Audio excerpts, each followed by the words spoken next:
Monday. It's the first Monday of the month, so we love to learn. I'm trying to do a balance of mindset and then also like things you can actually apply and use and like have templates and stuff too. So I'm trying to keep an eye on what people need and what I kind of see as themes and then making it as we go. And one thing we haven't talked too much about is like workouts and programming.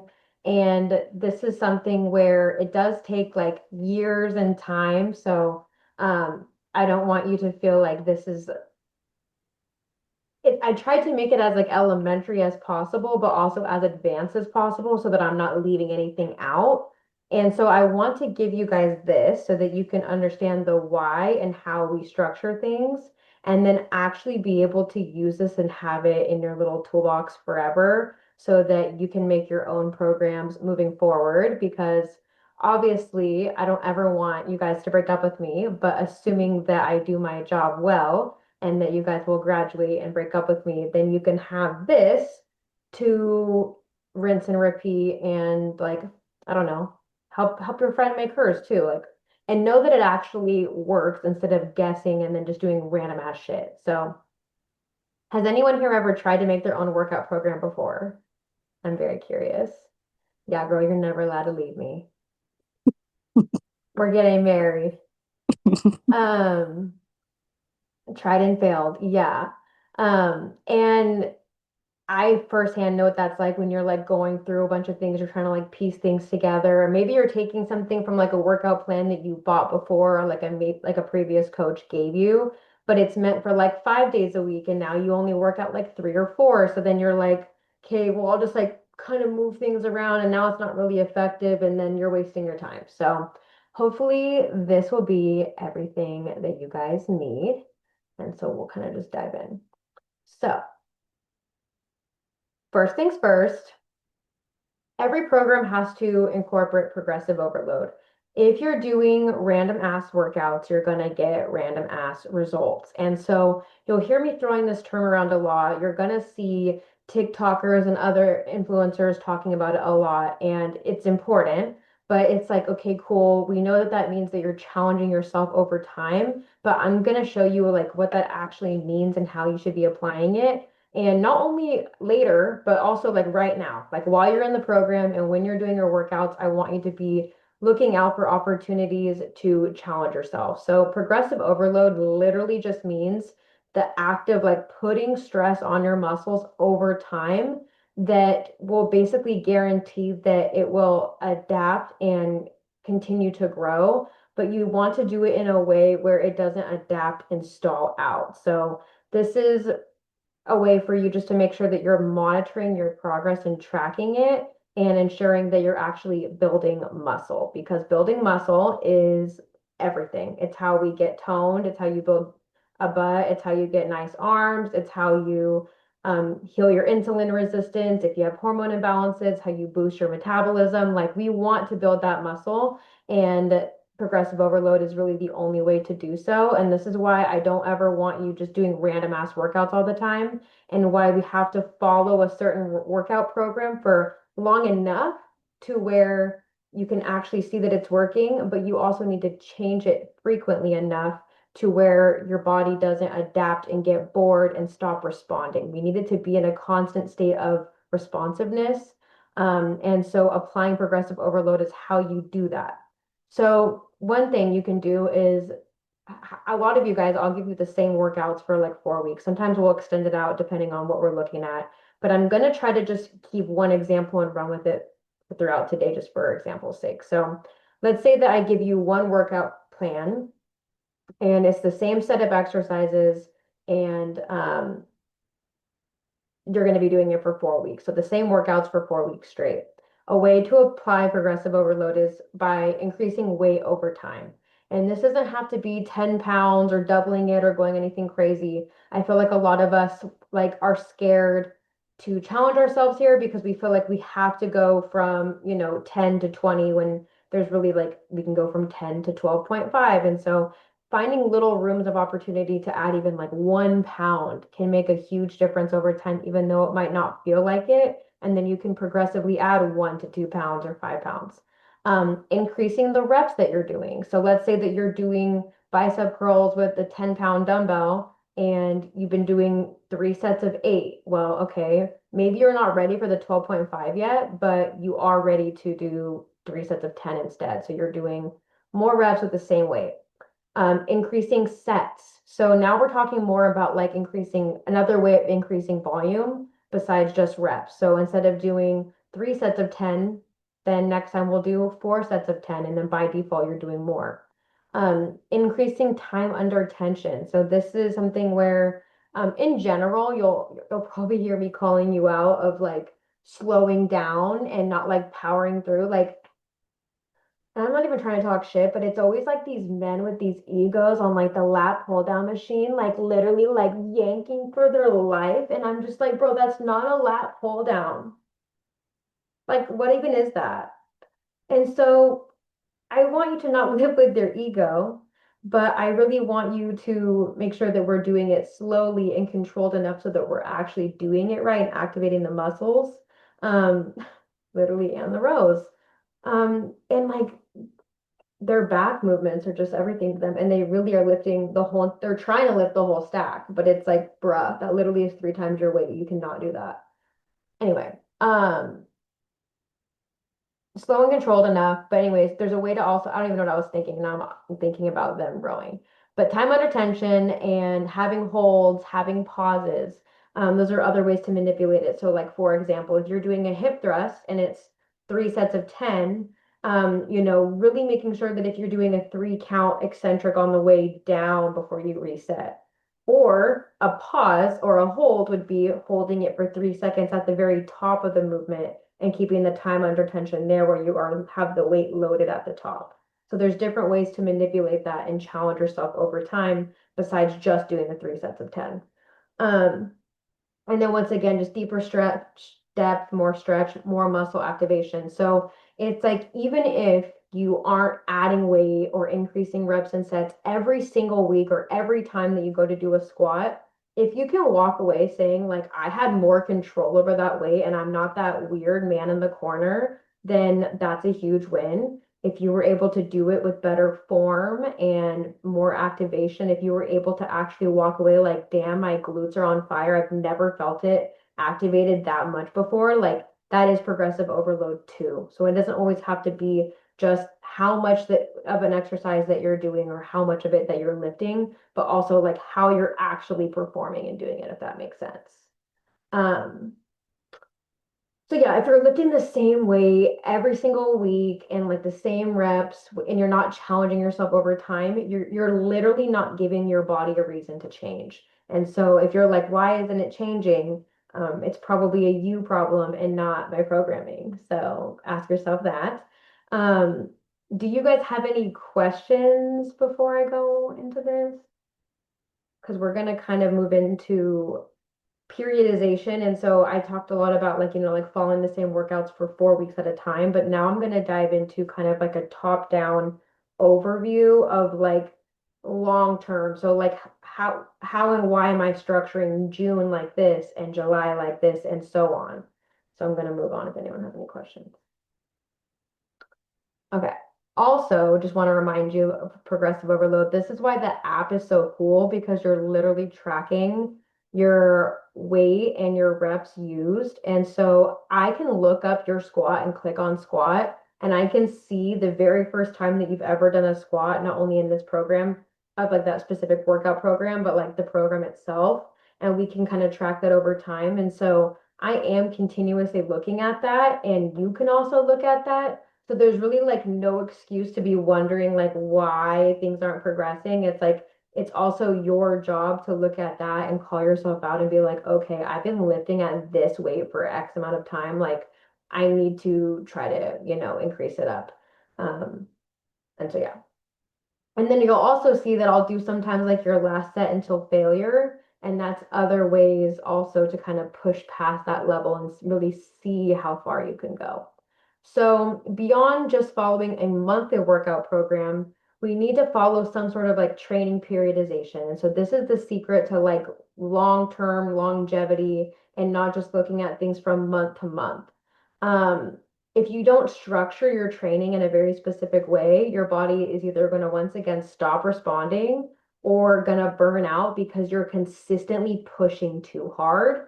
And so we need to make sure that we have certain phases implemented so that you can prevent injuries, prevent fatigue, and like all of that, but then also guarantee that you're changing it up just enough to where your body doesn't get stuck in the same 3 sets of 10 for a year straight. We need to change it up a little bit. So, general rule of thumb is sticking to the same movements, the same workout program for about 1 to 2 months, and then switching. Um, Most of the time, the 80-20 rule is going to be something I talk about in many different aspects, but when it comes specifically to picking out the exercises that you're going to be doing, we want to make sure that 80% of them are compound lifts. These are more of your like bigger lifts, if you will. These are going to be the ones activating multiple muscle groups in your body, if not full body, and they're going to be harder. So, squats, deadlifts, presses, rows, things like that. And then we do love an isolation or accessory movement, but we only want to be doing that kind of at the end, and we want to just have like about 20% of it. So you always want to start with your heavy, your hard, get it out of the way while you have more energy. And then by the time that you get to the accessories, maybe those are already activated, or maybe it's just kind of more of like a burnout at the end. Um, and then another thing too is in general terms, if I don't specify within your programming, like take this to failure, you kind of always want to leave about 1 to 2 reps in the tank. We don't want to be training to failure on every single set because that also is going to be really hard on your body and it's really hard for your body to recover from. Um, and if you're doing that year round, once again, you're not looking at it from a top-down overview. And so like your year is going to get messed up and you're going to hit a wall and hit a fan eventually. So it's like women usually either train like too random where they're switching it out too often, or they find one plan that they really like or that like works for them and then they just like follow it for a year. And that's also not helpful either. So we don't want to just find one plan and then take it and run with it for a year either. So the three main phases that I like to take you guys through, no matter what kind of level that you're at, whether you're just starting out or whether you're more advanced, um, is the first one is the hypertrophy phase. And so this is when you're using more of a moderate weight, if you will. So it's still challenging. We're never doing like, 20 reps of something super lightweight to where you don't feel it until the last 2 reps. We want to make sure that we're challenging ourselves with moderate weight and, relatively higher volume between 8 to 12 reps. And then I'll typically take you through more of a strength phase, and this is going to be heavier. So now that you kind of know where your moderate weight is and you've been tracking that, now you can up the ante and know that like, hey, I was able to do, 12 squats with 45 pounds. And now I'm going to have my squats program still, but only 4 to 8 reps. So I should be able to lift the weight up a bit more and push a little bit harder because you're having lower volume, right? You're only doing 4 to 8 reps instead of 8 to 12. And so you should be able to really go all out and put your max effort into that. And then we also can't forget a deload phase. And I used to do this all the time and I didn't know about it. And I'd constantly be like pushing, pushing, pushing, wondering how I can be better, do better, lift heavier. But if you don't incorporate some form of deload phase or week, then you're really just preventing progress. And so a lot of us are scared to slow down, but it's actually very strategic and allows your body to recover so that you can continue to make progress. Because if you keep pushing, just like with dieting, just like with cardio, like your body will hit a breaking point and you're really just kicking yourself in your own foot. And ultimately, like you're just wasting your time and you could be getting to your goal so much faster if you would just like let yourself have a damn break sometimes. But then we also have some people who love to take breaks. So, if I see that happening, or if I see like a vacation or something popping up that cannot then serve as a deload week, then I'll just take that and run with it. So I won't always necessarily like program a deload week in or a deload phase in. if it kind of happens naturally depending on your life and your, whatever season that you're in. But that doesn't mean that we don't incorporate it, and we'll dive into that in a second too. So this is something that you can screenshot or keep with you when you're planning your hypertrophy phase. So once again, 4 to 8 weeks. We always want to be only doing 4 to 6 exercises per session. We're not doing 8 to 10 exercises literally ever. I don't know if anyone's ever been victimized by that. Me. And that is so unnecessary, overkill, not even effective. Like, we need to make sure that we're giving our all the things that matter instead of just doing a bunch of shit that doesn't matter. Um, 3 to 5 sets per exercise, 8 to 12 reps per set. And then once again, moderate weight here. If you don't know how to find out what your moderate weight should be, it's 65 to 75% of your 1 rep max. If you've never heard of a 1 rep max, I'm going to show you how to do it. Let's see if it, or maybe I can't click on them because I'm in presentation mode. Oh, I'm so sad. Okay, I'm not as advanced. You guys, I literally feel like a fucking grandma. Okay, I will send this. So in the slides, it's going to be the link. Okay, you're going to imagine that I'm opening it up because I don't want to mess this up and hop out. But basically, you can look at your trainer eyes and go into your thing, and you can see that you leg press 200 pounds for 6 reps. When you go to the max calculator, you'll put that you did 6 reps at 200 pounds, and then it will literally generate a chart and it will tell you based on your 6 reps at 200 pounds, your estimated 1 rep max will be blank, 250 or whatever it is. Then you can screenshot that, save that, use that, and use that in mind to calculate it. So that when you're like, okay, if my estimated 1 rep max on the leg press is to be 250, then you can just take, 250 and multiply it by 65%. So 250 times 65%, that's 162. So you can kind of like gauge it that way. And that's a way to also just challenge yourself and calculate that based off of just, instead of just using your perceived max, right? Because you're probably not pushing yourself as hard as your body can actually go. And this is like a good thing to strive and work towards and kind of like give you a North Star, if you will. Yeah, Cass said that her 1 rep max reminds her of her CrossFit days. I did like a program one time that was kind of like powerlifting based and like the 1 rep max, and like the whole program was calculated based off of that. And it is really fun because it basically projects what your 1 rep max is supposed to be by the end, so you have something to work towards. And I hit it and I was like so happy and I was so yoked and I was damn near squatting 2 plates and I could never do that now. So this shit works. If that's also your goal, let me know because I would love to program you guys like that. But a lot of y'all don't have that goal, and that's okay too. Okay, anyways, and then here's an example of 5 exercises with the 3 to 4 sets, 8 to 12-ish reps per whatever. And then also make sure that you're also paying attention to the rest here.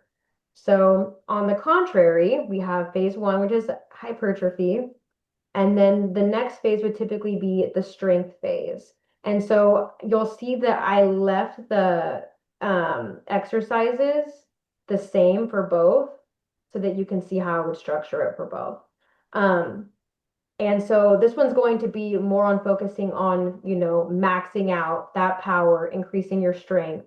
And once again, 4 to 6 key movements. That's not going to change here. 3 to 5 sets per exercise. We can play around with that a little bit. We can play around with the reps. So like 4 to 8, so more on the lower end. And we're focusing more on picking up the heavier weight. You'll notice that this is more 80 to 95% of that 1 rep max. So that's going to be inching closer to that 250 example in the leg press, right?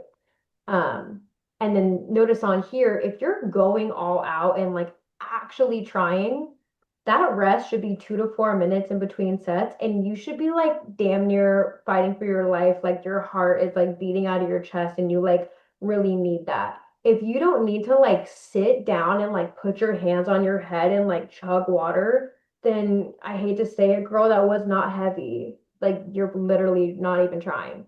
So I really need you to keep that in mind when we're programming this in, and that we're not here to fuck around. Like You should not be training necessarily to like failure here, but like it should be very, very difficult and it should be very, very heavy. And if you don't know, then this is also why you take your videos and you submit them with your check-in because I will be looking at it and seeing your effort and seeing your form and seeing how many reps were scheduled. And then I can tell you whether or not that was appropriate. And then that will help you better gauge and learn for, when you're on your own. Okay, so I went into deload weeks a little bit and we'll dive in here. But once again, this is not only for your body, but it's also for your central nervous system. And it's a planned week of reduced intensity, right? And so this doesn't mean that we're taking the week off and not working out. It just means that we're gonna just scale it back a little bit. And this is gonna be the only time where you will hear me say that it's okay to kind of like go through the motions and like kind of just vibe and like not really worry about that like mind to muscle connection. I went into why, burnout, injuries, whatever, but you might be thinking, okay, like how do I know it's time to take a deload week? And so it can go based off of your programming, or you can also just keep tabs on yourself and how you're feeling. This is also why the weekly check-ins and biofeedback and everything you guys share with me is so essential because if I see that you're like really feeling stuck and fatigued or weak and all these things, that's a huge sign. If you're feeling, pain and you're always sore and you can't recover, or you're like kind of just like sleeping like shit, but we can't like together pinpoint why then it might be time. And then also just in general, every like 4 to 12 weeks. If you're in a dieting phase and you are going hard for, 4, 8, 12 weeks, however long your diet was, that's also a good time to do a deload. So like right after you finish up your cut, you take your deload and then we'll slowly start adding in calories and then, putting, the intensity back up on your training. What a deload week looks like is doing 50 to 60% of the weight that you typically use. So if you are squatting 100 pounds, we're going to squat 50 pounds. It's going to feel light. It's some exercises that might even feel silly. Like you might just be like, this is kind of embarrassing, but that's what it needs to be. And you're still getting your workouts in and, going through the motions, if you will, but we're giving our body a break. You can also just cut down the volume that you're doing. So like instead of doing 4 sets, we're maybe doing 2 to 3. And then once again, like I mentioned, like if you're going on vacation for a week or having something else planned, then that can also serve as the deload week. But if that doesn't really happen that often or isn't happening for a while, then you can follow your workout program. And I'll tell you when this is, so don't just do it whenever you want. I'll let you know. But when you're scheduling your own in the future, you just want to make sure that you're scheduling them in every 4 to 12 weeks if it doesn't happen naturally with just, life and shit. So, yeah. Any other questions about programming, deload weeks, or anything before I dive into the last portion of actually like creating your program?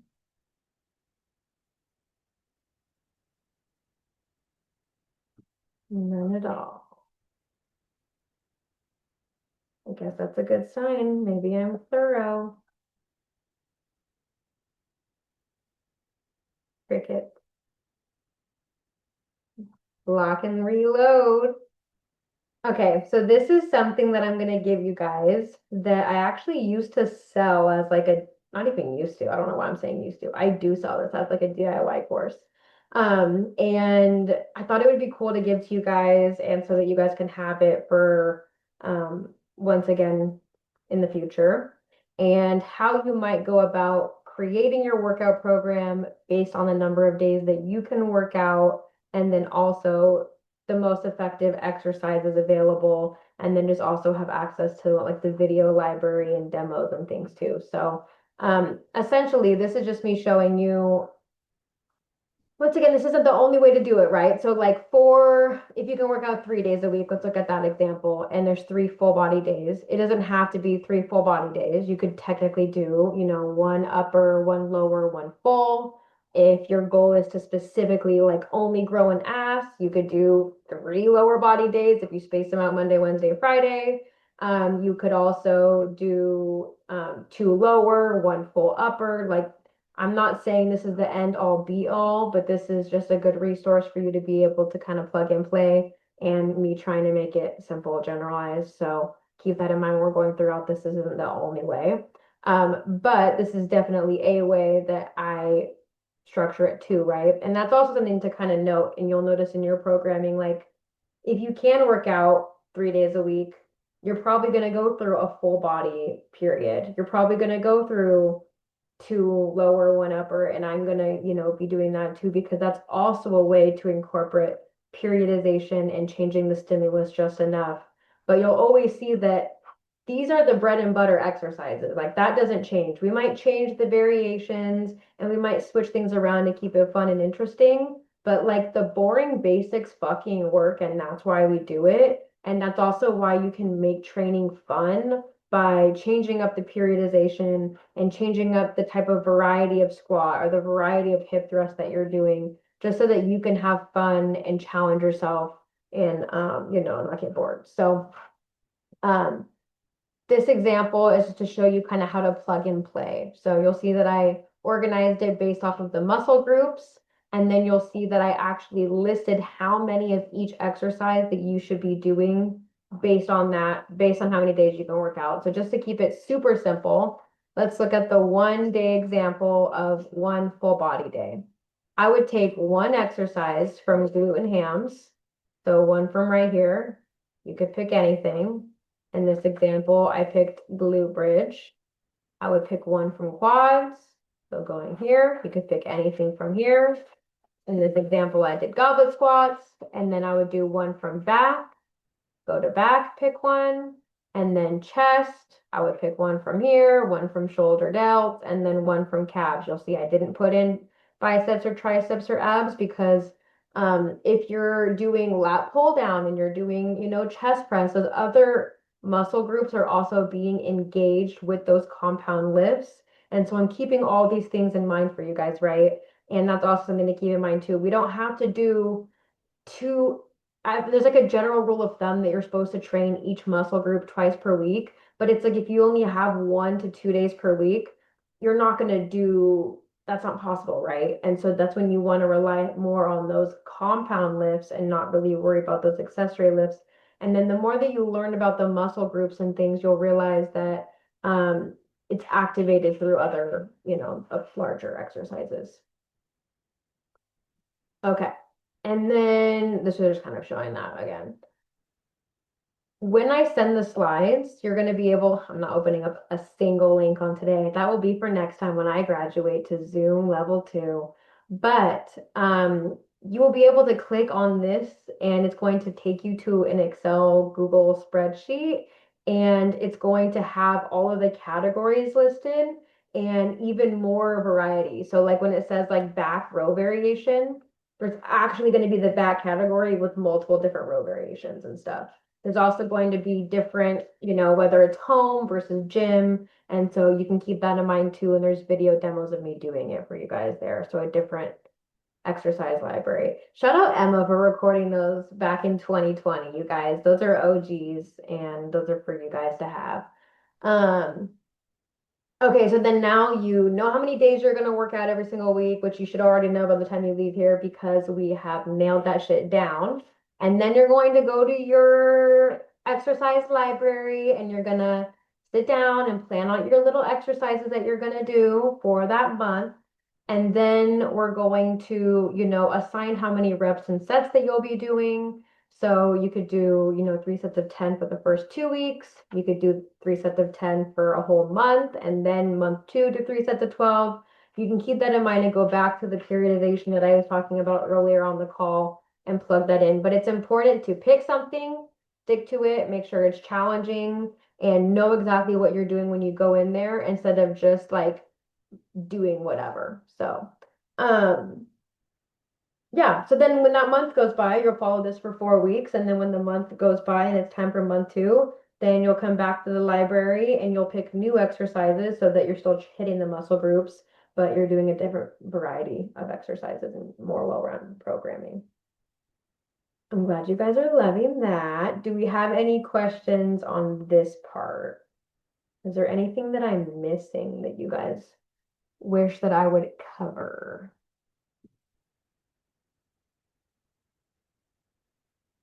Bro, the all-day photo shoot with outfit changes was crazy. I really wanted to pretend like I didn't film them all in one day, and I was so sore. And I was literally doing it with like 2 pounds. Like, don't make fun of me because the videos are me doing it with 2 pounds, but like I was working out all day. Like I was trying to do what's good for. Okay.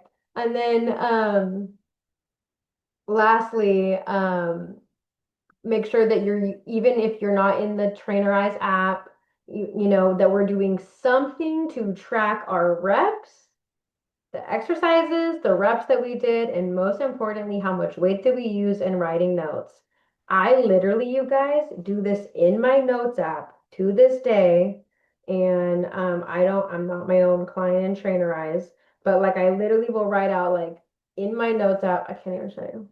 And like I will write the exercise. I will write week one, how many reps that I did, how much weight that I did, and I will track it all in there. You just want to have some form of writing it down. I've even gotten like the notebooks off of Amazon for like 10 bucks, and that's helpful too. But I really find that like if it's not on my phone, I'm just like not pulling out a piece of paper and pen. Like I gotta go to work, I got shit to do. Um, yeah, and Emma literally doesn't remember, and we did it like 2 minutes ago. So it's really important to do it in real time, write it down. We don't have to do the math of how much, weight is on the barbell. So, yeah, and Jordan, I'm glad that you popped in and saw this too. And I actually just put this together because Jordan's graduating. But I put all this together and I'm like thinking about keeping this in like, like the offboarding or whatever in the future too, so that people have it in the future. Okay, so let's wrap it up. So progressive overload, progressive overload, progressive overload, progressive overload. Track your progress, just like you track your food. We want to aim for small wins, whether that's 1 pound extra, whether that's better form. As long as we're getting 1% better each week, then you are going to be in a really good spot. It's when you get stagnant and when you get bored that there's a problem. So if you're ever bored, if your programming is like, whatever, let me know. I'm here to help you.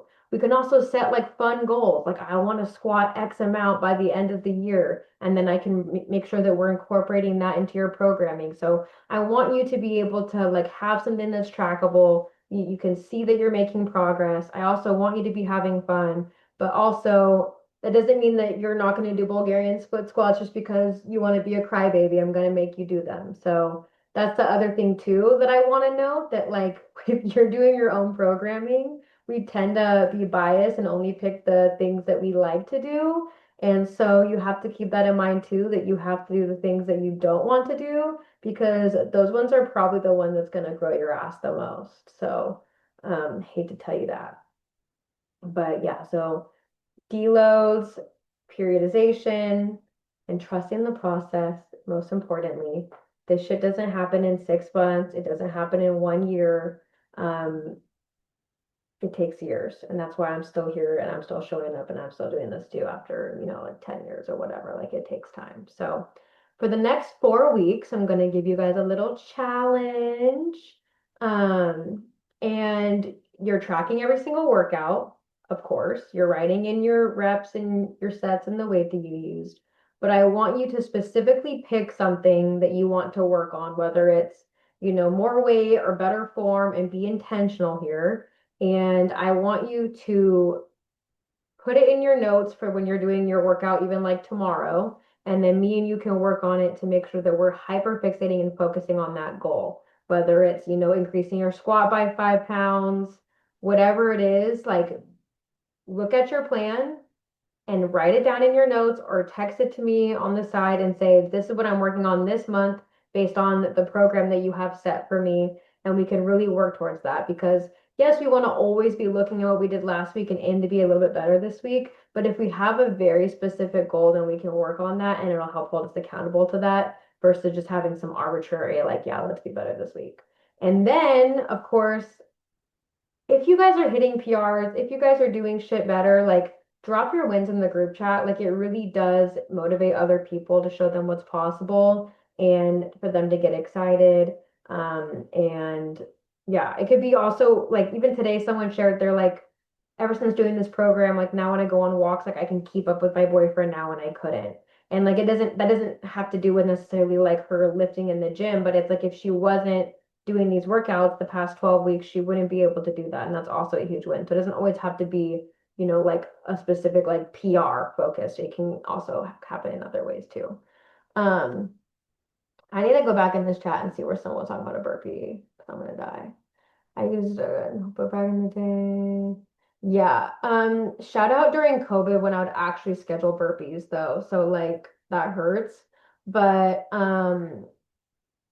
desperate times called for desperate measures during those cardio sessions that I used to schedule. And I also will never do a burpee again. I haven't done a burpee since that video demo, actually, and I won't again. So, we learn, we grow, and also, yeah, the COVID workouts luckily are a thing of the past. That was miserable at the track. Okay, ladies, thank you guys for coming. If you guys have any questions, let me know. I'm going to send the replay. I'll send the slides so you can actually click on the fucking links and calculate your 1 rep max and stuff and have the links to the exercise library and all of that. So if you go through it and have questions after that, let a girl know. But yeah, go through your workout program right now, before you go and do something else and do the dishes. Look at your training program, pick something that you want to focus on and progress in this month. Make a comment, DM it to me, drop it in the group chat. Let's make it happen and let's have fun and make it a good month. Love y'all. Thank you. Bye. Bye.